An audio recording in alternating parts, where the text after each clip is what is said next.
I'm without doubt that we should doubt everything. Shouldn't you doubt your doubt then?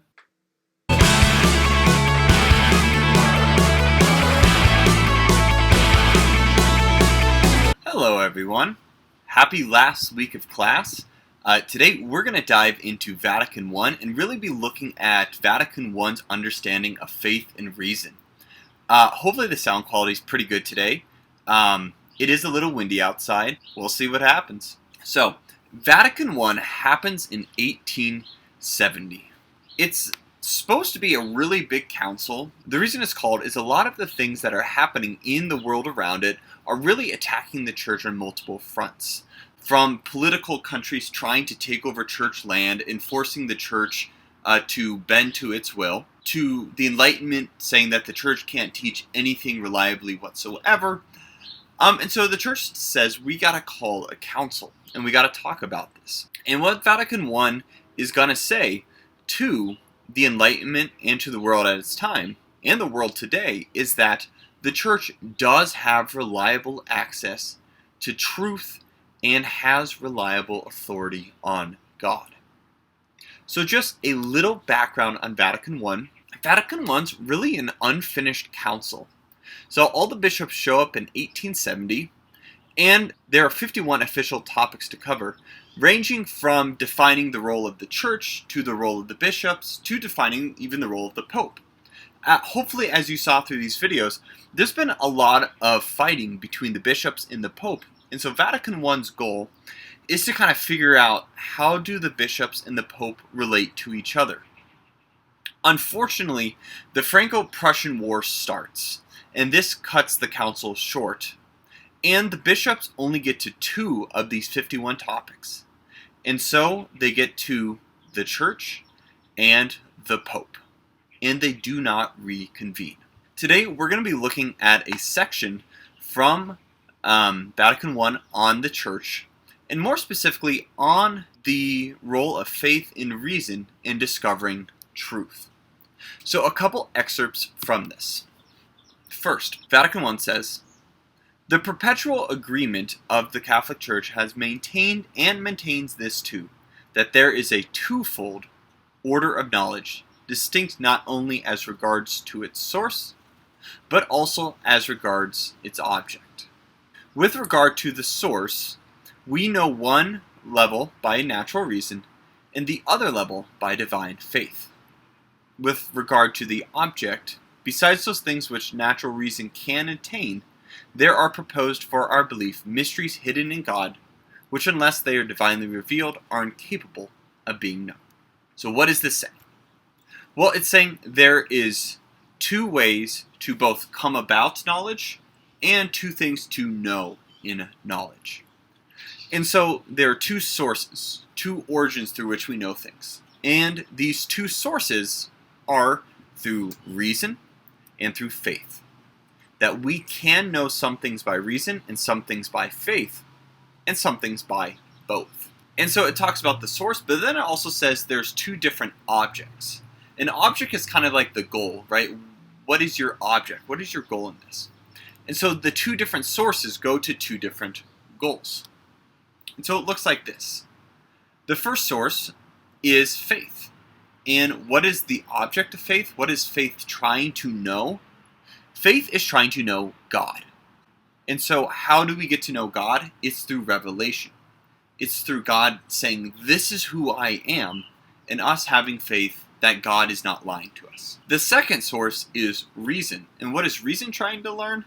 Well, it's a little more vague. It's learning truth, right? Things that are true.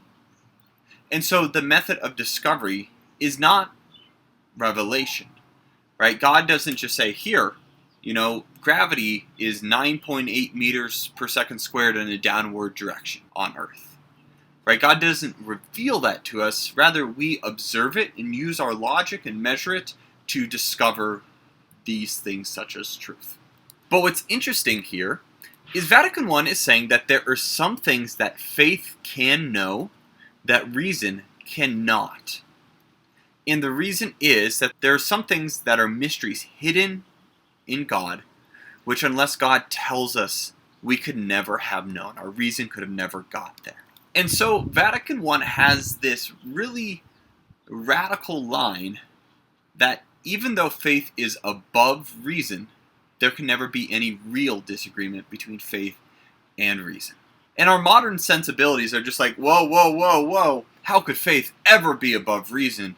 Faith is a childish thing. Well, reason is what's real. But we need to look at what the Catholic Church actually means by faith. Because what faith is usually thought as in our modern culture is not at all what Catholicism means when it says faith. That's right. What do we mean by faith? What do we mean by reason? And what do we mean that there can be no real disagreement? Well, the Church says the reason faith and reason don't disagree is simply because God, who reveals mysteries and infuses faith, has endowed the human mind with the light of reason. That both faith and reason come from God. Well, in our modern time, we say reason is cold, hard truth that has been discovered using science and using logic. Where, on the other hand, the modern person tends to say faith is believing something despite all the evidence to the contrary. The modern idea of faith is simply closing your eyes to reality and just believing whatever you want to believe. And this is nothing at all what the Catholic Church thinks faith is. Faith, as we talked about in the beginning of this year, is trust with certainty without having complete data. Right? It's acting as if something's true, but you haven't proved it yet. And this is actually a really reasonable thing to do. Right? Because I had all of you prove to me that my mom loves me. And ironically, none of you could prove to me that my mom loved me with complete certainty. No matter what, I could always poke a hole in any of your arguments and make you doubt that my mother loved me. A number of the classes ended up just throwing up their arms and saying, Mr. Steffensmeyer, your mother doesn't love you, does she?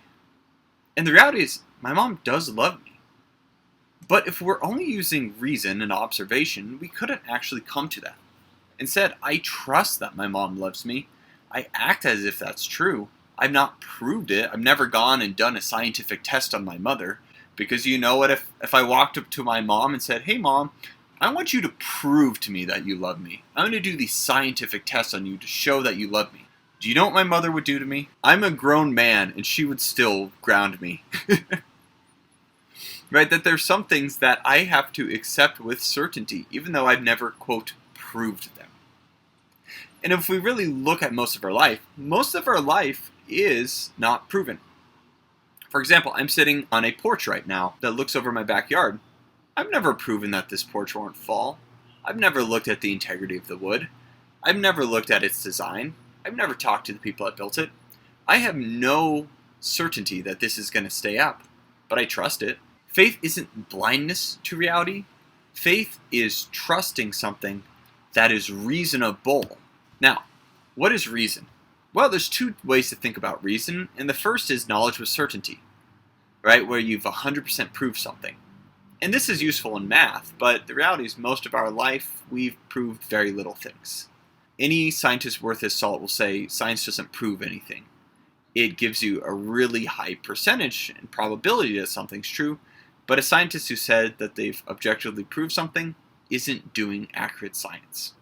Now, the second type of reason is simply to know something beyond our senses, right? Philosophy, abstraction, logic. And faith is actually this type of reasoning, right? Because you could close your eyes right now and we could think of a triangle, and in your head you can imagine a triangle. But if I said, think of a 10-sided shape, close your eyes. You could probably see that in your head right now. But if I said, think and see a 10,000-sided shape in your head, you can't see that.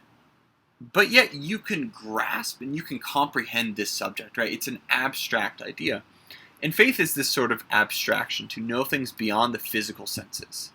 Now, one of the beauties of human reason is that we can know things even if they don't have any physical or tangible reality right in front of us.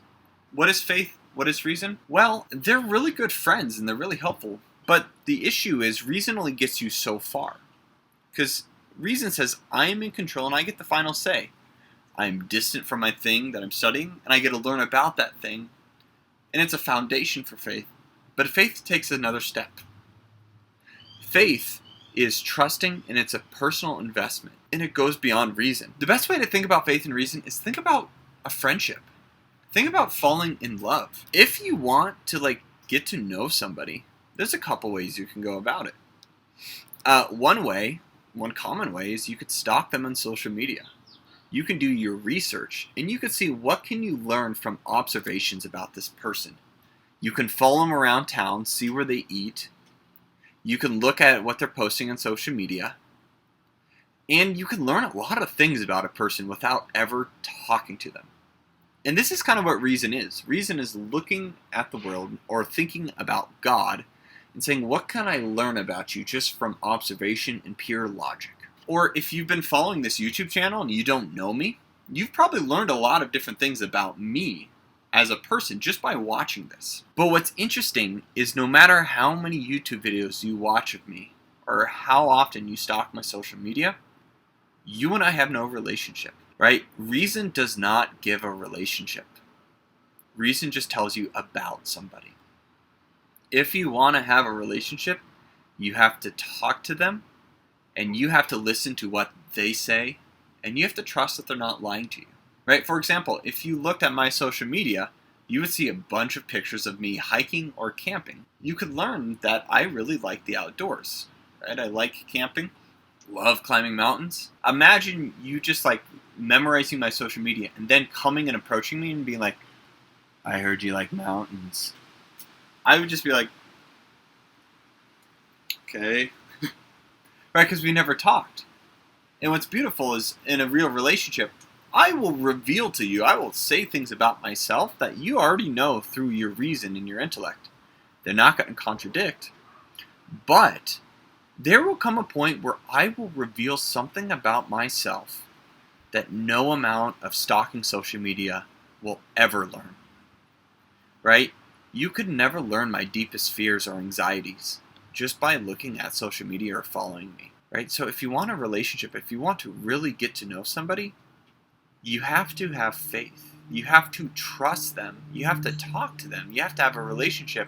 And when they tell you something about yourself, you don't say to them, I'm not going to believe you until you've proved to me that your deepest fear is dying young.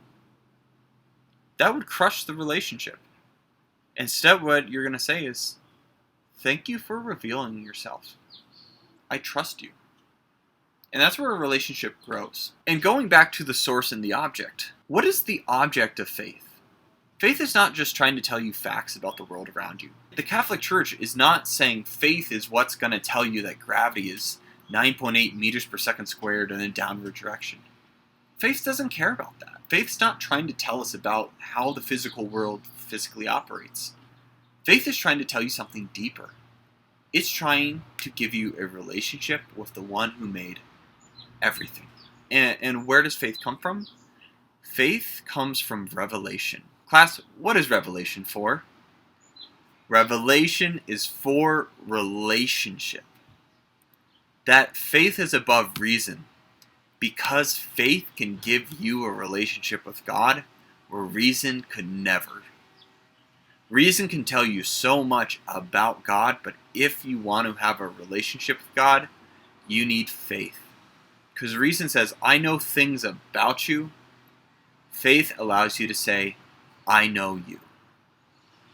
Reason can teach us so much about God, but there are some things that God reveals to us that is intimate, says, this is who I am. For example, reason cannot tell us that God is love, but God has told us that He is love. And what's interesting is faith is the type of thing that makes reason make all the more sense. So the fact that God is love makes so much more sense now that we know it, but we could have never found this out before.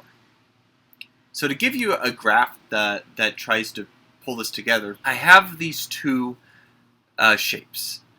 The circle is a representation of God, right? Theoretically, we could say this is all there is to know about God.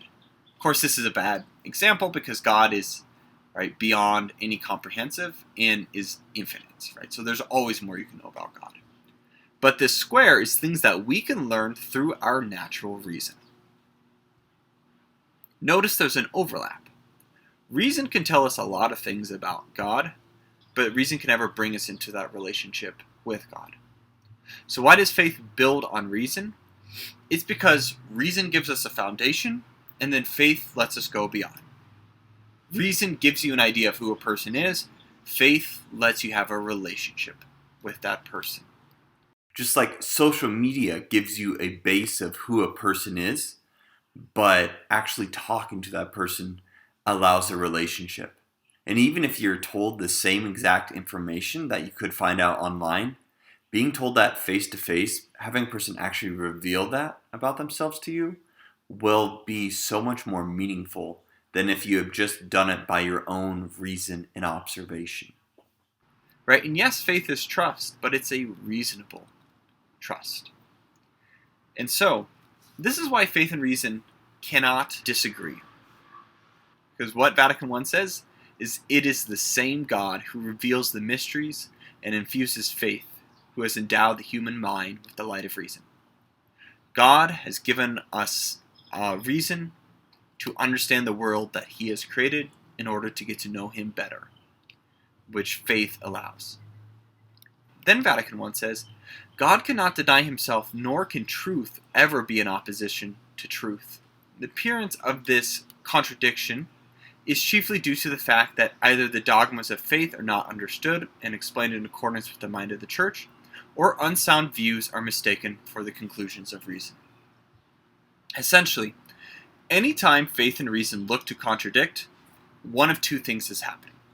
Either, one, the doctrines, the dogmas of faith haven't been understood or explained correctly.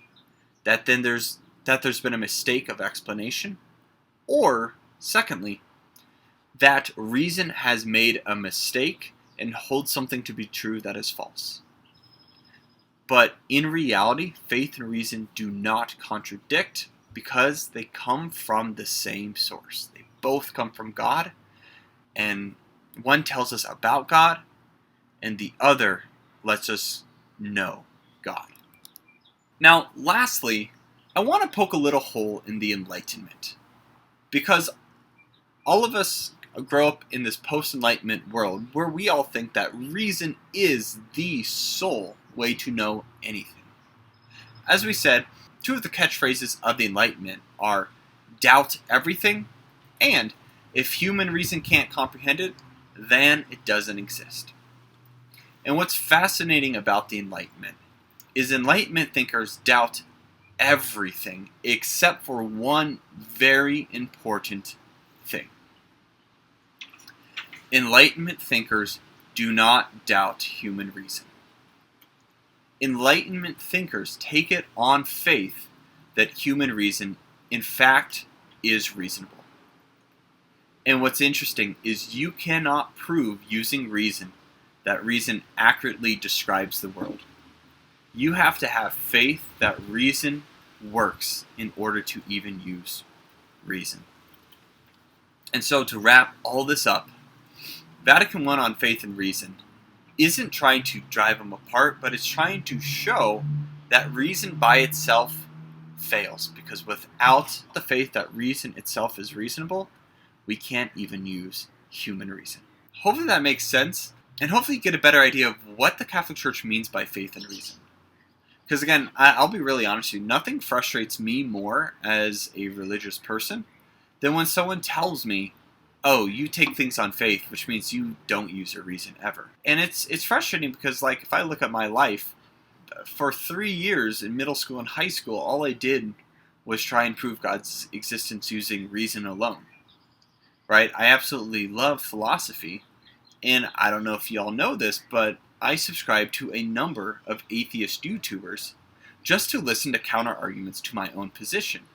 And so when someone tells me that I don't use reason because I have faith in God, it's just kind of a caricature, and it's uncharitable. So hopefully y'all understand faith and reason a little better, and hopefully this gives you ability to realize that God is more than just somebody to know things about, but God is someone to know. Right? That you can actually have a relationship with God. So what we're going to do for tomorrow's class is I'm actually going to be interviewing one of my professors from St. John's, and I'll be posting that. Heads up for anyone that does follow this channel and isn't in my class, you unfortunately will not be able to access this because it has been requested that this remain unlisted.